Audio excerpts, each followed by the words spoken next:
Modern leftism, both economic and cultural, is in itself a luxury problem. There isn't much leftism in Madagascar or Armenia. The richer a place is, the more likely it is for it to have rampant leftism. Now, the correlation is quite clear, but is there a causal relation between the two as well? Let's explore.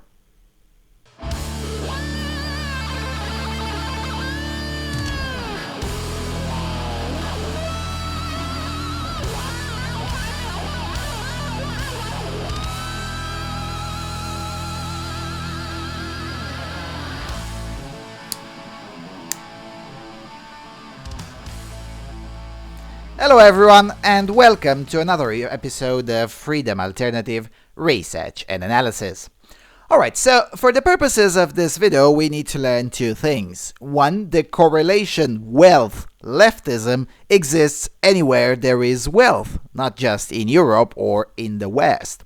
And two, the inverse correlation is true as well. Wherever there is still relative poverty, there is less or no leftism at all.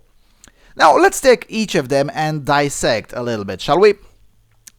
The hotbeds of leftism in this day and age appear to be Sweden, Canada, Germany, the United Kingdom, and the United States.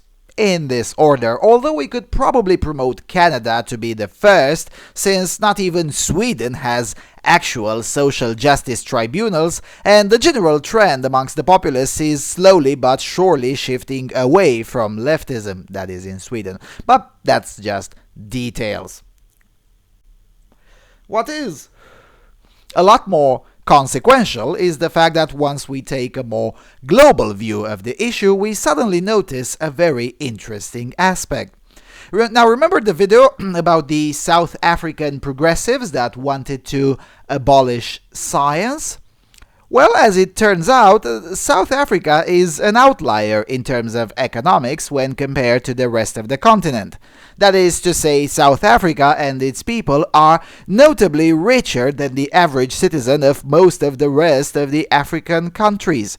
Only Nigerians are slightly richer than South Africans. Now, if you're looking for pockets of leftism in Africa, you are pretty much out of luck in places like the Central African Republic, Swaziland, Eritrea, or Malawi. If you're looking for leftism in Africa, your best shot is in South Africa, Nigeria, Senegal, Angola, Tunisia, basically countries that are distinctly richer than the continental average. The same applies in Europe. The least amount of feminism, cultural Marxism, and leftism in general is to be found in Ukraine, Armenia, Republic of Georgia, or Montenegro. Same goes for Asia. Now, good luck finding too much cultural Marxism in Kazakhstan or in Kyrgyzstan. It just simply doesn't exist.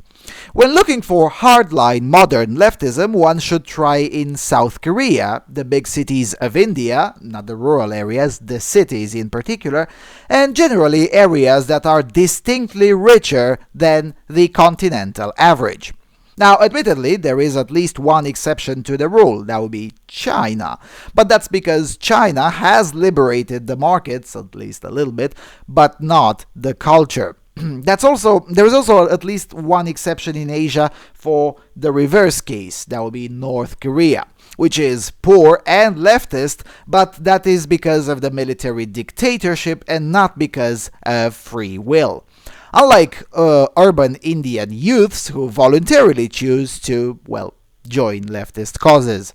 Now, one day I'll have to get Rishab back on this channel to explain the way the left manifests itself these days amongst the Indian youths. It's a fascinating topic, but we'll just have to leave that for another day. Now, one of the reasons I emphasize this correlation is because there is, how should we call it, a school of thought? Yeah, let's go with a school of thought that says that cultural Marxism and generally modern leftism is somehow a unique Western phenomenon that is, at least in part, the result of the Christian upbringing of Westerners. Or, as I've heard it phrased in other places, Cultural Marxism would have never become so entrenched had it not been for the Christian pillars of our societies that make us vulnerable to crybullies, because we want to help victims no matter what, because that's how we were brought up, to be selfless instead of selfish, and as a result we're easier prey for the SJW crybullies and other similar insanity. Well, I'm not buying it. If that had been true, then South Korea wouldn't be having its own Gamergate these days at the behest of radical feminists that has zero connection whatsoever with the rest of the world. For more information about that, please look up the keyword Megalia and get ready for some really, really messed up nonsense. Now, the way it looks to me, once you approach the issue globally, it does at least seem that regardless of whether a place is connected linguistically or culturally with the West or not, once a place becomes rich enough, it also becomes a lot more prone to be infected with some form of modern leftism. Either misandric leftism in the case of South Korea or racist leftism in the case of South Africa, but leftism nonetheless. One of the reasons this is happening is because the politics of envy is universal, and it does predate the Frankfurt School, and it does predate Karl Marx himself. This kind of envious, disruptive collectivism has been occurring throughout human history. It just had different names. For instance, weeks before the Ottomans conquered the Byzantium, the intellectuals of the city were debating the gender of the angels. Today, tens of millions of youngsters around the world, weeks before they graduate and then learn that they have no real skills whatsoever for the labor market, they are debating whether Z is an actual pronoun, or whether there are 32 or 50 genders, or whether saying "you guys" is sexist or not. The shape of the insanity has indeed changed, and the technical terms with which we describe the said insanity have also changed. And yes, the ideological foundations of the insanity is slightly more complex today than it was back in the Byzantine era, but the basics are still the same. Disdainful nonsense as intellectual thought, collectivism, and politics of envy. And, of course, these three factors are almost invariably present whenever a civilization becomes too rich. For these reasons is why I'm saying that wealth, or luxury in particular, is a much better indicator of the likelihood of leftism than probably any other factor. Now, the $1 million question, of course, is, can you have a wealthy society that is relatively leftism-free? Well, the answer to that is slightly more complicated, but the short version is no, not really. Basically, you cannot have a leftism-free society, but at least in theory you can have a relatively leftism-free society that is at the same time wealthy. In practice, the only example that I am aware of is Japan.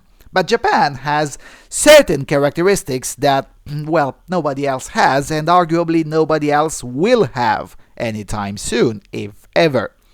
On one hand, Japan is indeed relatively wealthy, but it's also drowning in debt. The standard of living in Japan will have to suffer a severe contraction within the next decade. Well, either that or the nation of Japan will suffer a radical cultural transformation through an influx of immigrants. Take your pick. Japan, as we know it today, will not exist by the end of 2040. That's just reality.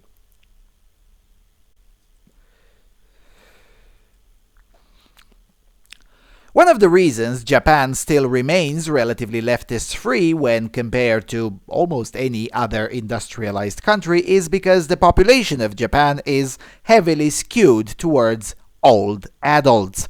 These old adults have risen out of poverty in a post-World War II Japan, after, an atomic war. So it makes intuitive sense for these people to reject cultural leftism outright, since they know both individually and collectively that they have risen out of poverty through hard work and without petty whining. Also, petty whining is not part of the traditional Japanese culture. I mean, come on, this is the culture that gave the world the concept of seppuku and the concept of kamikaze. Whining is definitely not part of the tradition. Now, these old adults, born between the 1930s and 1950s, brought up with these values, have taught their children quite well. Their children, those born between the 1950s and 1970s, still do retain a large portion of that hard-working, no-nonsense culture. These two groups form the majority of the Japanese society today.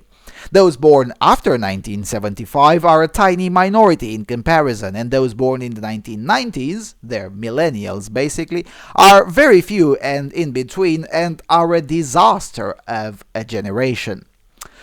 When that generation will take over the country, and it will happen, well, it's game over for Japan. Now, I do realize this sounds a bit extreme and simplistic, but demographics is not a joke. Japan, with the second worst birth rate in the world, the absolute worst being, of course, Germany, and with millions upon millions of young people even refusing the concept of a sex life, let alone the idea of conceiving children, there is really no way back. Half of their millennials are virgins.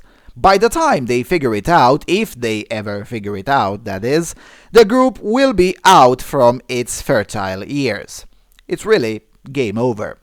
Japan will default on its debt, and assuming they don't open their borders, its population will shrink abruptly from 127-128 million people today to 100 million, or perhaps even lower than that, by 2040. Now, they are surprised now that they lost 1.5 million people in 5 years between 2010 and 2015. Well, how do they say it in America? You ain't seen nothing yet, mate. Now, of course, these trends could be reversed and the peak of the disaster avoided, but I simply do not think this will happen. Not in Japan, anyway. There is a much higher chance for these trends to be reversed in Germany than it is in Japan.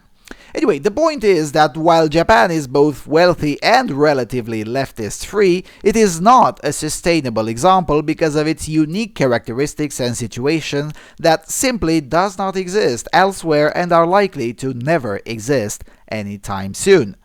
So the question is, what now? If we can't have a relatively leftism-free society and the wealthy one at the same time, what else is there? Well, the answer to that is not that glorious nor gratifying. I mean, remember that I said not really earlier in the video. Basically, other than the obvious and morally indefensible trade-off of forcibly keeping a society poor, the only other way of pulling this off is through constant safeguarding. As I said, well, over a year ago, liberty cannot win. Liberty can only be successfully defended for the day. Tomorrow, you have to start over. Because entropy is on the side of destruction, on the side of collectivist coercion, and that is something that needs to be fought every day if one wants to keep oneself and one's society away from such dangers. And this is where the genius of cultural Marxism comes in. You see, our philosophical opponents absolutely understood these things, perhaps even better than many of the so-called conservatives did. That is why leftist ideologues attack the very notion of competition. That's why they infiltrate institutions of education and transform them into daycares. Because if one is brought up without having to compete and struggle for quite literally anything in life, then one's instinct for struggling is then up for grabs for the nearest skillful ideologue. You don't just convince people to passionately fight for disdainful nonsense like personal pronouns. That's not how you do it. You groom people from when they're young into accepting this. No, Ronald Reagan understood this perfectly when he said that freedom is only one generation away from being lost. And in the 90s, conservatives were busy fighting pointless pop cultural wars instead of fighting to keep actual ideologues and actual harm away from their children's schools. Now, the good news is that this trend is reversible, and perhaps more so now than in the 1990s, since new methods of schooling have emerged that simply did not exist 20 or 30 years ago. The bad news is that there is a lot of thankless work to be done right ahead of us, and we will have to accept that we lost at least one generation, most likely two, and some countries like Canada and Sweden might have actually lost up to 3 generations. And this loss will translate in a lot of nastiness in the coming decade. This has already started. The United States sees it the best right now. The children of the ideologically subverted education system are now throwing a massive continent-wide temper tantrum with tremendous costs to society at large, both cultural costs and economic costs. Most of those will not be saved. It's not that they cannot be saved, it's just that there is limited resources and they're better spent bringing up the next generation than trying to reverse 20 years of indoctrination out from a 25 to 30-year-old of today. Now, I know this sounds cynical, and, well, it kinda is cynical, but a research mentality is preferable to a doctor mentality. Now, what I mean by that is that a researcher measures his success in how many people overall are cured. A doctor measures his success individually. So for a researcher, if the making of the cure takes 5 years, during which 1 million people die, it is still acceptable if the cure saves 400 million people. Because the researcher understands that those 1 million poor souls would have died anyway because he could not have manufactured the cure faster. But more than 1 million would have died if he had done nothing. Same applies here. 1 or 2 generations are indeed lost. Now, individuals from that generation can and will be saved in the process, but the vast majority of them will not. It is a huge loss, but still an acceptable one if the next generation grows healthier. So, practical politics suggestion. First of all, forget about the universities. Those are doomed anyway. Get into daycare and primary school. Do your best daily to prevent leftist insanity to infect the institution in your area. Because it is coming, if it hadn't already come, in your area. The World Health Organization already has one generation of educators and teachers fully indoctrinated into the progressivist manners of teaching your children from the age of 3. And that is what matters. Not that some bimbo on Cosmo writes that she hasn't had sex because of Donald Trump. Well, her eggs are already dried up and she's an utter fool anyway. She is of no consequence in the grand scheme of things. A subverted kindergarten, however, is a lot more consequential to the way our future will look like than almost anything that happens in universities or the media. Now, I say almost anything because if leftists ruin STEM, now that's trouble for everyone, but we'll leave that aside for another day. So,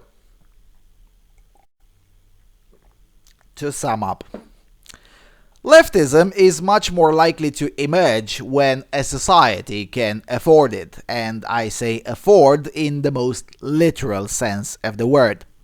A certain degree of wealth needs to exist in order for leftism to be able to insinuate itself.